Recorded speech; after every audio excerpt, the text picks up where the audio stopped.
Sejam bem-vindos a mais um vídeo.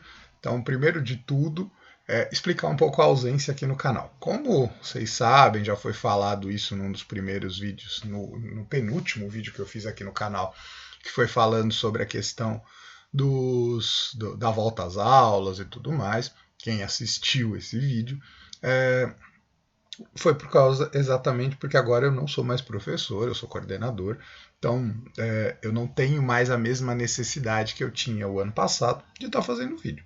Uma vez que essencialmente os vídeos eram voltados para os meus alunos, eu estava mais preocupado em manter ali o conteúdo e tal, servir como apoio, né? Não era a única estratégia que eu usava, mas acabava sendo a principal.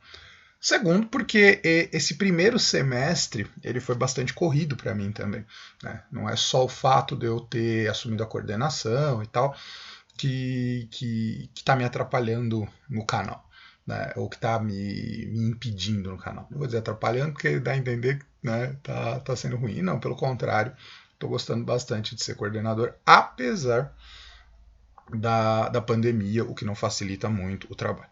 Mas tem também toda uma questão, não vou dizer pessoal, mas uma questão aí de estudos.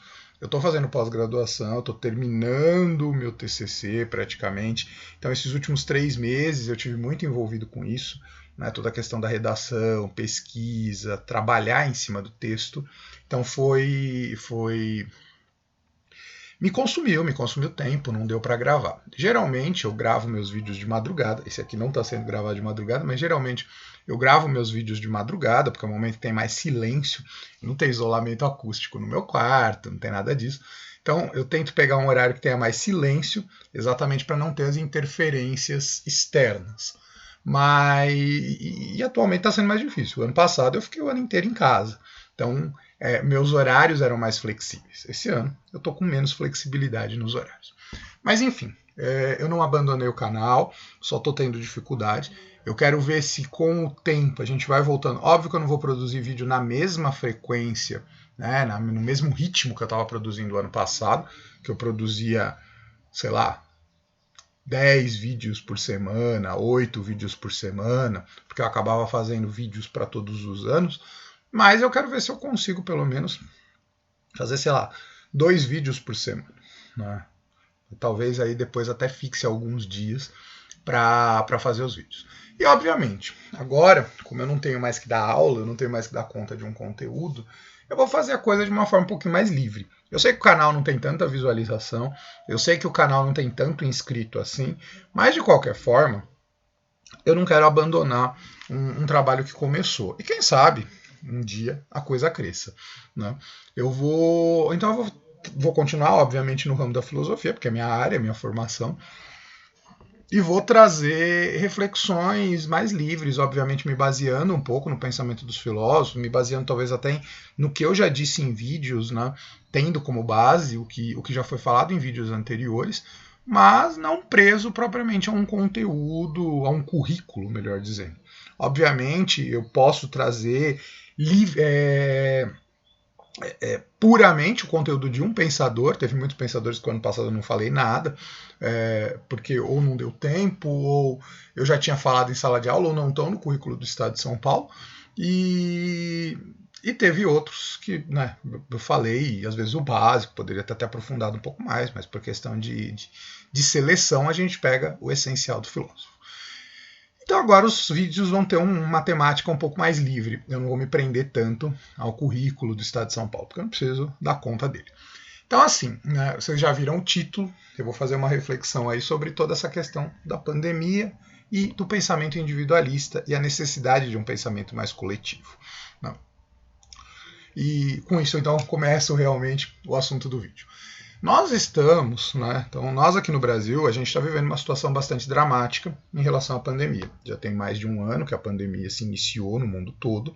Só que o mundo, de alguma forma, não posso dizer todos os países, que eu não sei exatamente como está a situação em cada um, mas a gente vê que o mundo, de uma maneira geral, começa a sair da crise da pandemia, começa a sair da crise do coronavírus, por causa do investimento na vacina, né? Eu sempre uso como exemplo o Estado de Israel, né? Com todas as minhas críticas que eu tenho a Israel, por ser um Estado genocida ali em relação aos seus vizinhos, principalmente aos palestinos, Mas, pensando na questão da vacina, né, se tornou um estado exemplo, tanto que é um país que está quase se tornando livre da pandemia do coronavírus. Porque foi um país que já desde o começo investiu em vacina, está fazendo toda uma campanha de conscientização e hoje tem boa parte da sua população vacinada. Mesmo os Estados Unidos, com toda a loucura que foi nos últimos anos, com o governo Trump, agora com o governo Biden, a gente está vendo um declínio da pandemia, porque houve uma aceleração da vacinação. Eu não tenho certeza, mas eu estava vendo, um amigo meu estava falando, né, que um amigo meu que foi um ex-aluno, que foi aluno, né, então tem ali a faixa dos 20 e poucos anos, acho que fez 23 agora em abril, ele estava falando que lá nos Estados Unidos, daqui a pouco, em pouco tempo, eles vão começar a vacinar gente nessa faixa etária de 20 e poucos anos.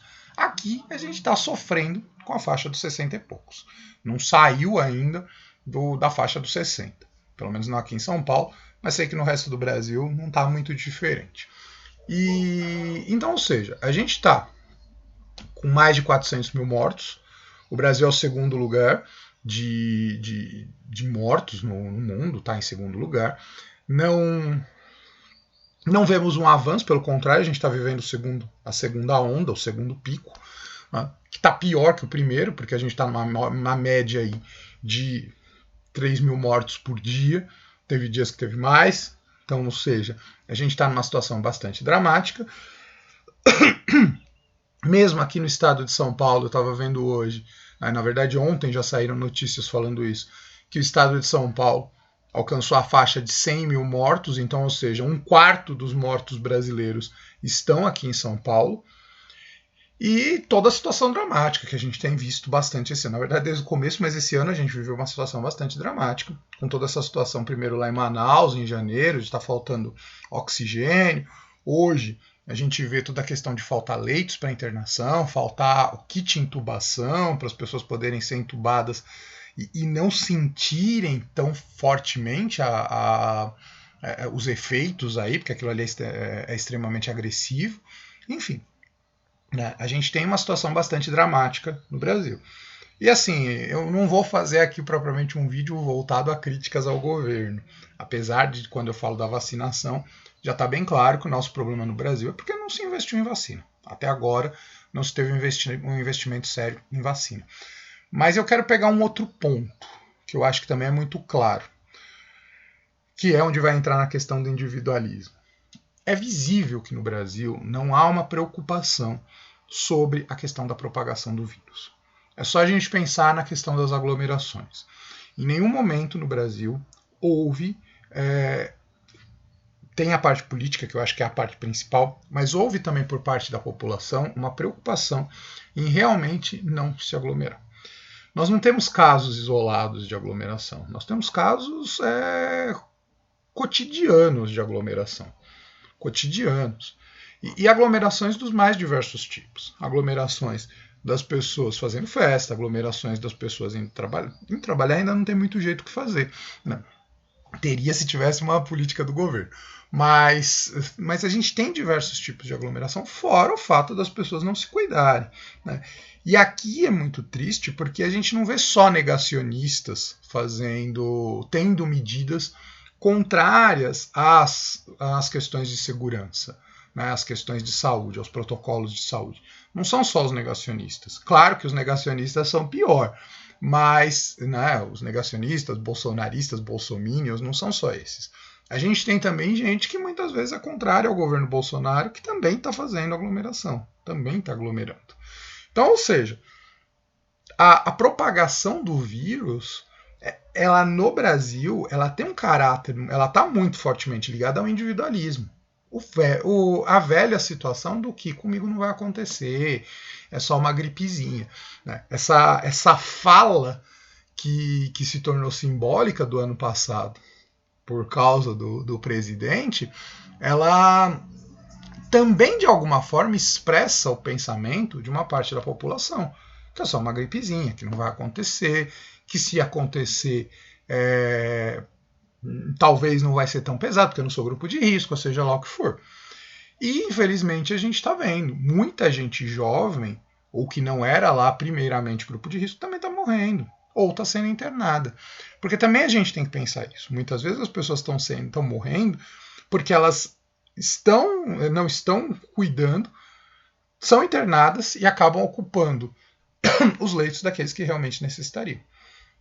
Então, ou seja, isso mostra uma postura extremamente individualista. E é aqui que eu quero pegar o ponto do que eu quero falar. Na verdade, a pandemia, aqui ela me serve muito mais como um start, não é o grande assunto que eu vou falar nesse vídeo, mas ela me serve como um start do que eu quero refletir. Essa oposição individualismo-coletivismo, ou pensamento coletivo. Nós vivemos um momento, eu acho que a pandemia revelou isso, mas não é o único momento que revela, o quanto nós precisamos de uma matriz de pensamento, de uma reconstrução da nossa forma de pensar que seja mais coletiva, que pense mais no outro. E aqui eu vou usar como referencial um pensador que não tem nada de humanitário, né? Mas daqui a pouco eu chego lá. A matriz ocidental ela é muito marcada pelo individualismo, e isso de alguma forma vem lá do pensamento do Descartes. Descartes, não tem vídeo dele aqui no canal, uma hora eu preciso fazer. Descartes, né, René Descartes, é um pensador francês ali, que viveu entre os séculos 16 e 17, nasceu em 1500 e alguma coisa, morreu em 1600 e alguma coisa. Ele é a base do individualismo no pensamento ocidental. Afinal, ele usa como base da existência o indivíduo, a ideia lá do penso logo existo, que é um pensamento bastante famoso, bastante conhecido, né? É uma frase bastante batida, mas o penso logo existo parte da ideia de que o fato de eu me reconhecer como um ser pensante me dá a certeza da existência. E aí, quando eu fizer um vídeo do Descartes, eu entro nisso com mais detalhes, embora meus alunos de segundo ano já tiveram aula de Descartes comigo. Meus ex-alunos, né? Porque agora eu já não dou aula para mais ninguém. Então, ou seja, o Descartes é quem abre a perspectiva do indivíduo. A modernidade, que praticamente nasce com o pensamento cartesiano, ela está marcada pelo pensamento do indivíduo, pela elevação, pela valorização do indivíduo. E aí, como a gente tem praticamente junto ao nascimento do pensamento moderno, também o pensamento liberal, ou a estabilização, ou a efetivação, a concretização do pensamento moderno se dá por meio do pensamento liberal, né, tanto na questão política quanto na questão econômica, o indivíduo ele se torna o grande eixo de como se enxergar a humanidade. E aí nós vivemos numa situação cada vez mais individualista. Não à toa hoje se tem um discurso cada vez mais defendendo a liberdade. E liberdade aqui entendida na sua pior forma, que é a ideia do eu vou fazer o que eu quero a hora que eu quero. Né? E meio que foda-se aquele que está do meu lado. Foda-se aquele que pode sofrer as consequências. Então, ou seja, a ideia de liberdade, dentro dessa perspectiva individualista, ela é uma ideia torta, porque ela praticamente mata qualquer perspectiva de ética. Então, nós somos marcados hoje por uma sociedade individualista. O Ocidente ele é muito marcado pelo individualismo. Né? Até porque há uma dessacralização na cultura moderna e na cultura contemporânea, né, do ser humano. Se você pega aqui, e lógico, eu não estou aqui propriamente valorizando o pensamento medieval, até porque muito do que a gente vive também é retomada de um medievalismo, e um medievalismo bem torpe, bem superficial. Mas quando a gente pega o pensamento medieval, o mesmo pensamento antigo, o ser humano ele tinha uma dignidade por ser, principalmente no pensamento medieval, por ser a obra de Deus, por ser a principal criação divina. Quando você vai para o pensamento moderno, que não é propriamente um pensamento ateu, mas é um pensamento que já começa a dar uma certa abandonada em Deus, você tem uma valorização, ou melhor dizendo, você também tem automaticamente uma certa desvalorização do ser humano.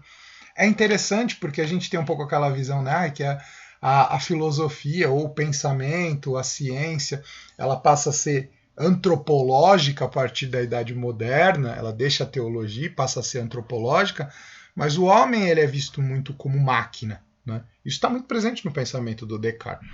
O homem é visto como uma máquina, como uma junção ali de engrenagens que fazem o ser funcionar. Óbvio que no pensamento do Descartes não é só isso, afinal tem espaço para a mente e até mesmo para Deus.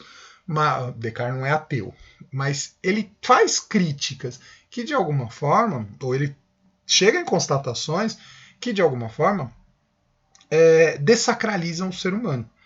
E essa dessacralização do ser humano, ela de alguma forma tira uma certa dignidade do ser humano. Eu não estou aqui defendendo propriamente a sacralização, não é isso. Mas eu estou defendendo essa dignidade do ser humano. E essa dignidade, ela de alguma forma foi perdida, ou ela foi se perdendo, e muito a partir do pensamento cartesiano. Muito a partir do pensamento do Descartes.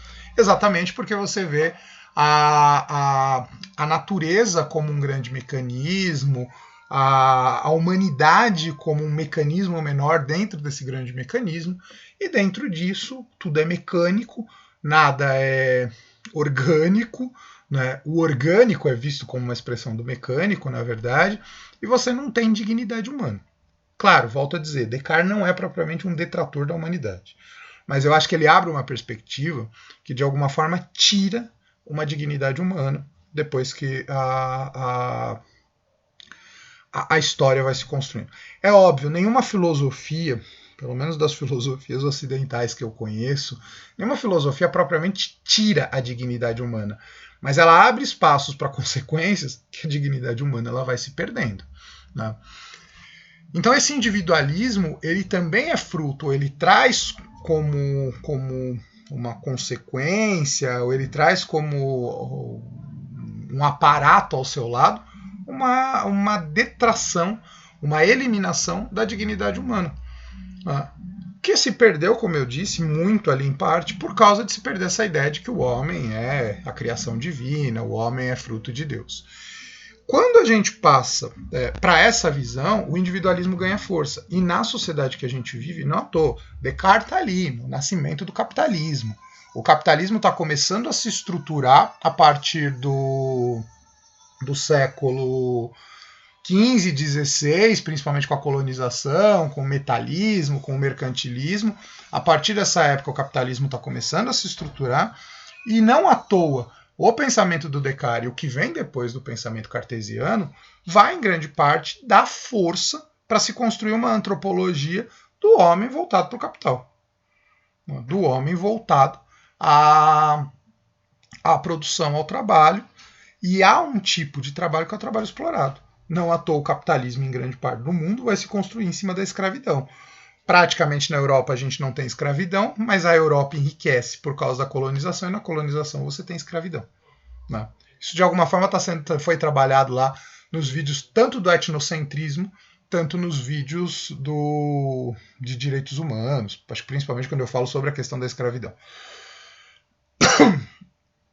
Qual é a urgência? A urgência é a gente mudar essa perspectiva. Não dá para a gente manter mais um pensamento individualista. E eu acho que a pandemia ela traz um pouco essa questão. Porque é aquilo, né? Vamos relembrar lá o começo da pandemia.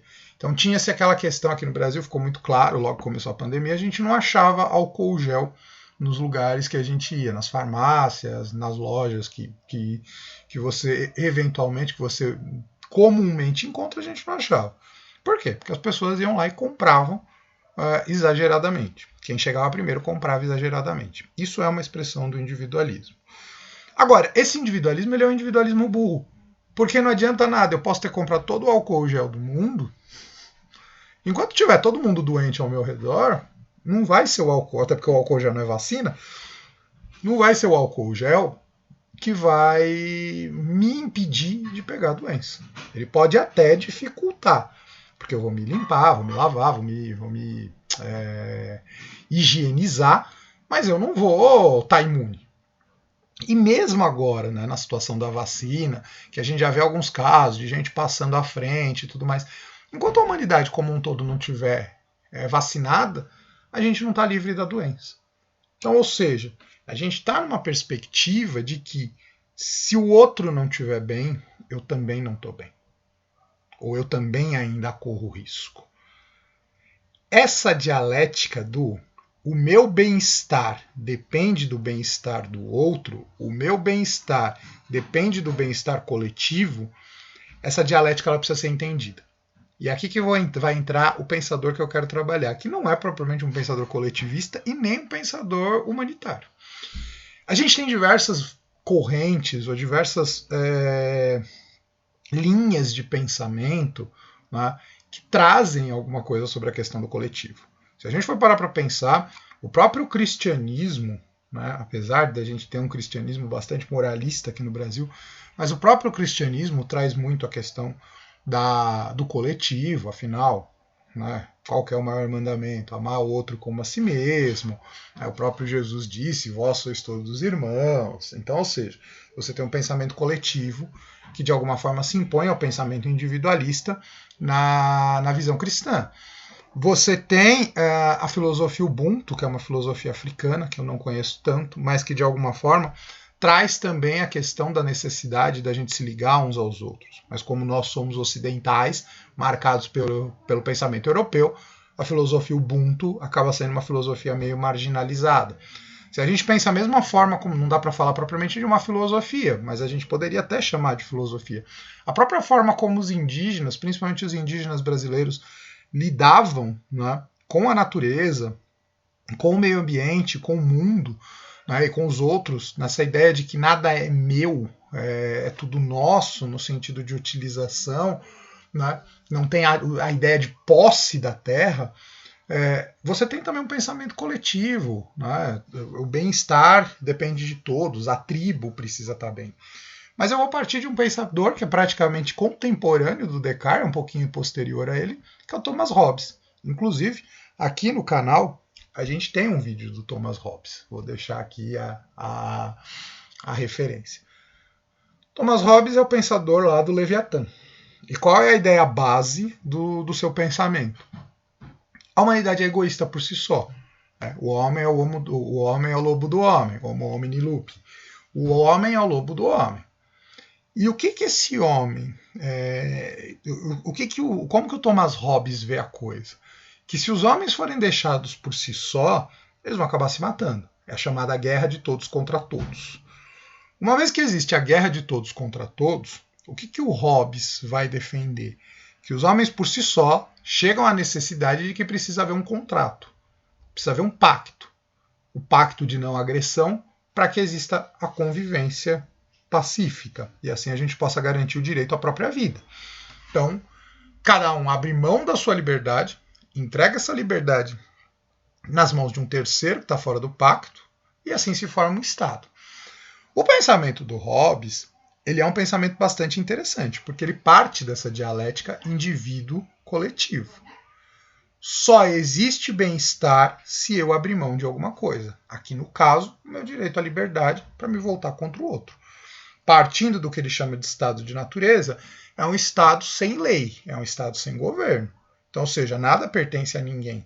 Eu posso hoje ter alguma coisa aqui, mas se vem um mais forte, pode me tirar. O que vai impedir aquele mais forte de tirar o que é meu? Só que é o estado do medo, é a situação do medo generalizado.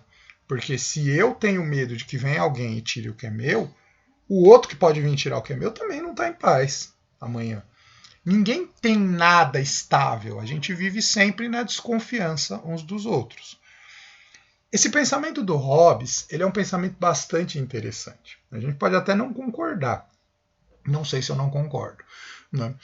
Mas ele é um pensamento bastante interessante, porque eu parto da ideia, como eu já disse, da incerteza do meu bem-estar a partir do momento em que existe um mal-estar de alguém. Alguém, de alguma forma, só vai querer tirar o que é meu porque não tem o que eu tenho. Mesmo que eu talvez não tenha tanto assim. Né? De alguma forma, a gente volta naqueles pontos que também a gente tratou quando eu estava falando lá de direitos humanos, né? Principalmente voltado à criminalidade, de que não adianta a gente ter somente medidas punitivas, que é um pouco o pensamento do Hobbes, por sinal, que defende as medidas punitivas. Mas não adianta somente a gente ter medidas punitivas. A gente precisa ter também medidas protetivas ou medidas que sejam, me falta uma palavra aqui, mas que elas de alguma forma elas evitem que a situação aconteça. Agir na causa e não somente na consequência. Eu não vou agir somente prendendo aquele que me roubou. Ou pior, aquele que de repente matou uma pessoa querida. Porque por mais que o outro que tenha matado alguém que eu ame seja preso, ou seja até executado, isso não vai trazer de volta a pessoa que foi-se. Né? É a mesma coisa agora, pensando voltando lá na situação da pandemia. Não adianta de nada a gente, de repente, ter uma medida que prenda, que faça lá o que for, porque 400 mil pessoas se foram, 420 quase, 400 mil famílias perderam seus entes queridos. Então, ou seja, nada vai trazer de volta. Nada vai trazer de volta essas pessoas. Por isso a gente tem que evitar, tem que agir nas causas e não nas consequências. E qual é a grande causa hoje? Né? É exatamente o fato de não existir o bem-estar coletivo. Quando a gente pensa na criminalidade, por exemplo, né, ou mesmo no corona, não existe o bem-estar coletivo. Não existe a saúde coletiva. Então, por isso, a saúde dos indivíduos está ameaçada. Não existe a dignidade coletiva. Então, por isso, a vida, a segurança dos indivíduos está ameaçada.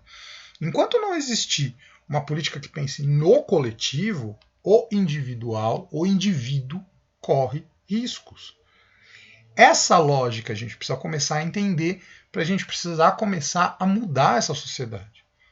Vejam só, eu estou pegando Thomas Hobbes, partindo da questão individualista, para olhar a necessidade de se ver o coletivo.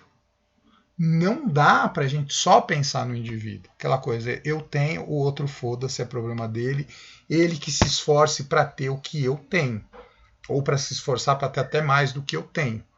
Eu me esforcei, cheguei onde eu quero, o outro não se esforçou, problema dele. Não dá mais para a gente ficar nesse tipo de pensamento. Né? A gente precisa ir além disso. Talvez não seja distribuir o que é meu, porque eu também não sou nenhum milionário. Mas talvez precise-se sim, talvez não, né? A verdade é fato. A gente precisa sim dividir a riqueza. A gente precisa dividir os bens. A gente precisa dividir aquilo que é produção. E quando a gente fala riqueza, a gente não fala só em dinheiro, a gente fala em tudo aquilo que a humanidade produz. Né? A humanidade produz coisas para o seu próprio bem-estar, alimento, remédio, roupa, casa, seja lá mais o que for. E esses bens, eles precisam estar à disposição de todos. Mas à disposição de verdade. Não é simplesmente falar, está à disposição de todos desde que possa pagar. Não. Porque é exatamente por não estar à disposição de todos, porque nem todos podem pagar, que a gente tem uma situação dessa guerra de todos contra todos, como dizia o Thomas Hobbes. Então, nós chegamos num ponto que não dá mais para o individualismo se manter. Aliás, nós precisamos construir uma verdadeira ontologia, uma verdadeira forma de olhar o ser, olhar o indivíduo, olhar o ser humano, mas dentro de uma coletividade. E perceber que enquanto o coletivo não estiver bem, o indivíduo também não está bem. Essa construção ela precisa ser feita.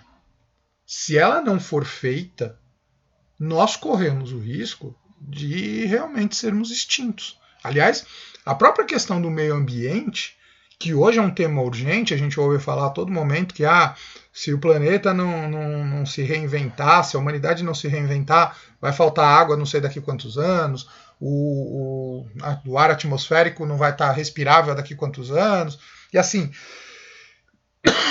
geralmente os prazos são urgentes, coisas às vezes de 50, 30, 100 anos no máximo, e 100 anos, eu sempre falo isso, historicamente não é nada. Então, ou seja, a humanidade ela precisa se reinventar, e essa reinvenção ela passa por uma necessidade de compreensão do coletivo, de adotar o coletivo como a forma de bem-estar. Enquanto o bem-estar não for coletivo, a humanidade não vai conseguir avançar. E infelizmente hoje nós estamos vivendo um momento que o coletivo não é valorizado. Aliás, eu acho que nós chegamos ao ápice do momento do individualismo. Então a gente precisa vencer essa situação. E não é só uma questão aqui de ser bonzinho, de ser ético, ou seja lá o que for. É claro que quando eu tenho uma filiação partidária, eu tenho uma filiação ideológica, eu me identifico como alguém de esquerda, então óbvio que dentro do pensamento de esquerda, o coletivo é mais valorizado que o indivíduo, dentro inclusive dessa lógica, Mas a gente chegou num ponto que, assim, independente de eu ser esquerdista ou não, eu preciso olhar para o coletivo. Porque o indivíduo somente não está garantido enquanto o coletivo não estiver bem. E aqui eu nem estou falando propriamente de igualdade, todo mundo tem as mesmas coisas. Mas todo mundo ter acesso mínimo a uma vida digna. Talvez como esquerdista até queira que a coisa seja mais igualitária, mas não necessariamente. Desde que todo mundo tenha o suficiente para uma vida confortável, e isso ainda sobre para alguns terem mais do que uma vida confortável, a gente já estaria de bom tamanho. Só que nós, infelizmente, e isso no Brasil é mais triste ainda, nós vivemos uma sociedade em que a questão da desigualdade, que é fruto desse individualismo, né, a questão da desigualdade ela se impõe a tal forma, a tal ponto que você tem alguns bilionários que, enfim, gastam dinheiro a rodo, né, e outros milhões que passam fome. Aliás, chegamos na marca aí de acho que 19 milhões de pessoas passando fome. Pessoas na fome. Então, ou seja, nós estamos num ponto que o individualismo já chegou no seu limite. Talvez já tenha passado do limite faz tempo. A gente precisa rever nossa forma de existência. Bom, é um vídeo, como eu disse, mais livre. Né? Eu quis fazer uma reflexão. De alguma forma, peguei a Descartes e Hobbes como minha base. E com isso, né, eu vou retomando. Vamos ver se nesse momento, agora que eu estou acabando o TCC, eu vou conseguindo fazer pelo menos um vídeo por semana. Depois, quando as coisas acertarem, a gente vai fazendo, sei lá, uns 2 vídeos por semana. Vamos vendo como é que vai voltando. Mas o canal não está abandonado. Né? E agora, como eu disse, as reflexões vão ser um pouco mais livres. Eu não vou me preocupar tanto em fazer uma coisa tão didática. Então, talvez, inclusive, eu nem fique colocando tanto slide como eu fazia antes, porque eu achava que eu tinha que ser um pouco mais didático, que eu estava falando com os meus alunos. Agora, embora eu acredito que boa parte do público que vai ver meus vídeos sejam meus alunos ou ex-alunos, ainda assim, né, a minha ideia é tentar tornar a coisa um pouco mais ampla e assim não me prender tanto a temas. Mas enfim, fica aqui a reflexão. É uma reflexão que eu quero aprofundar no decorrer do tempo também, né? E talvez até fazer os links lá. Eu não abandonei também a série de direitos humanos, a gente vai retomar essa série. E com isso, né, a gente vai tentando construir um pensamento mais coletivo e menos individualista. Com isso, então, eu encerro esse vídeo.